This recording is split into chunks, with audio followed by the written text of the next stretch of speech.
Wow, this is going to be fun. This is my very first uh, live stream video under the new name Lionheart. Hey, God bless you guys. I love you all. This is Eric. And, I just want to ask a question.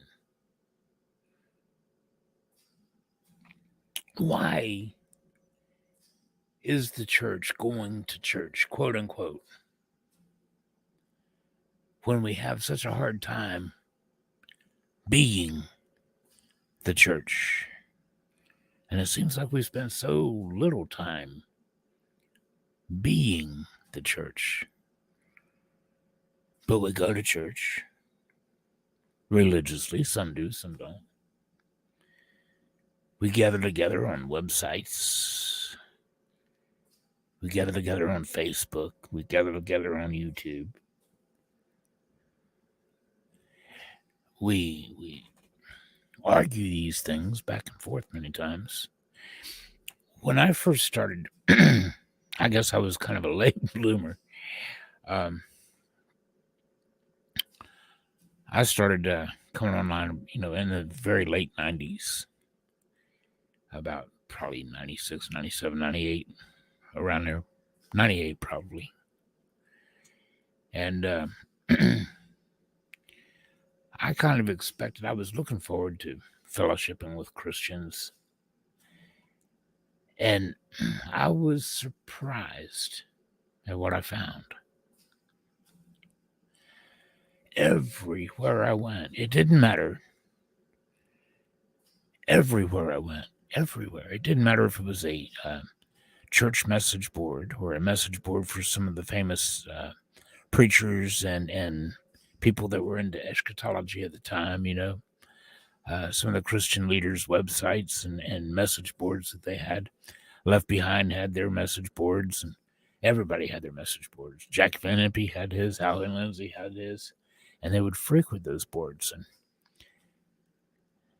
there would be boards like Rapture Ready, dedicated to the rapture and etc., which is fine. That's fine. But the point is, we had all these things that were dedicated to things.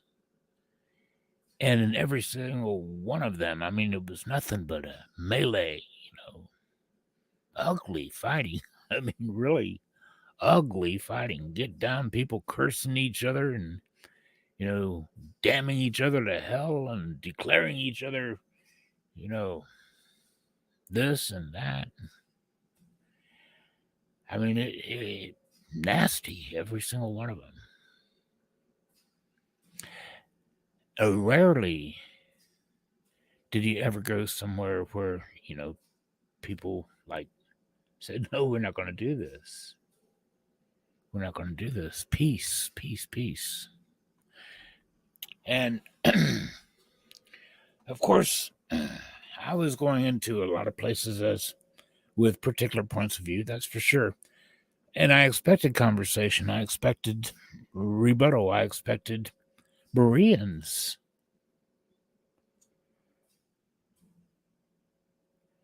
But it's not what I found. And that's okay, I was naive. Yeah.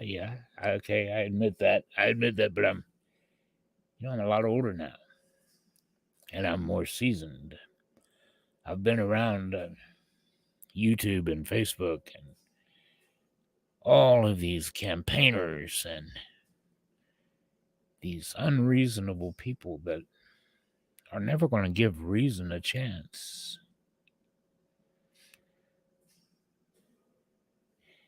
And I ask myself, why are they even doing this? Why are they even going to church? Why? I mean, seriously, why? Why? With so much hatred, so much variance, so much strife everywhere. Now, I'm not talking about the world. I'm talking among Christians, my friend. Why is this? I don't mind if I go to um, different groups and churches and what have you. They have different points of view. I expect that. I expect good conversation. I expect good fellowship. I expect brotherly love. I expect conversation. I expect compassion and concern, man, because we're Christians, and that's what we're known for. You'll know my disciples because they do have love one for another, right? So, anyway, so I wonder why are they going to church? And people that want to go on campaigns.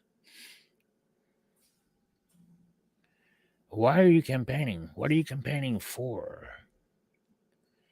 You know, I understand the need for the desire for purity in doctrine. I have a very, very, very tight rein on myself and how I determine what is and is not sound doctrine when I compare it to Scripture. I have a very, very high standard for myself. Okay, and I understand that most of my brothers and sisters have the same thing, a very, very high, um, desire. So, what's going on here? I can only say this. I believe what's going on here is Satan is trying to blind our eyes. And once again, we're taking our eyes off. Peter took his eyes off of Christ as he was walking on the water. His eyes were on Christ. He walked on water. He took his eyes off. He began to sink. And I think this is what happens to us. You see, we're out here. We're walking on water, my friends. And then Satan sends his flaming arrows to distract us. Flaming arrows. Even using other Christians. And we allow him to use us sometimes. We've got to quit that. What are these flaming arrows? These flaming arrows are taking our eyes off the truth of the battle. That, our battle is not against these flesh and blood people, my friend. Our battle is against principalities and powers and wickedness in high places. That's what he's taking our eyes off of. And so many of us are falling for it. And I think this leads to the great apostasy, the great falling away, the great departure from the truth. People stop caring.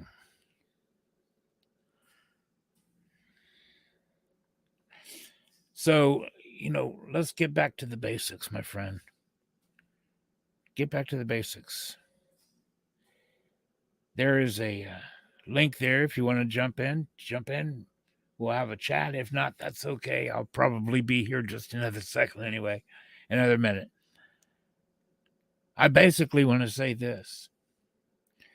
We can be distracted by the flaming arrows, or we can keep our eyes on the Christ. And in a world that declares Jesus is dead, let me tell you, he's alive. I seen that old song today, man. He's alive. He's alive. He's alive, and I'm forgiven. Heaven's gates are open wide. He is, my friend. And he's expecting us to stop just going to church and stop with the light-handedness. Let's get serious. And I know so many of you are. So let's look at the real fight here. It's not the flesh and blood, my friend. These are just the fiery darts, the flaming arrows of the wicked. Look at who our adversary is. But look at who our king is. And didn't he tell us all of this was going to come to pass 2,000 years ago? So not only can we rejoice that he's alive and we're forgiven, we can rejoice he told us the truth and we know exactly where we are. And we know exactly what's going on. So let's stop falling for the distractions. God bless you guys. I love you guys, man. I'll see you next time. Next time somebody pop in and help me talk, man. I get tired of listening to myself. But I'm going to end the broadcast now. God bless you and good night. I love you guys.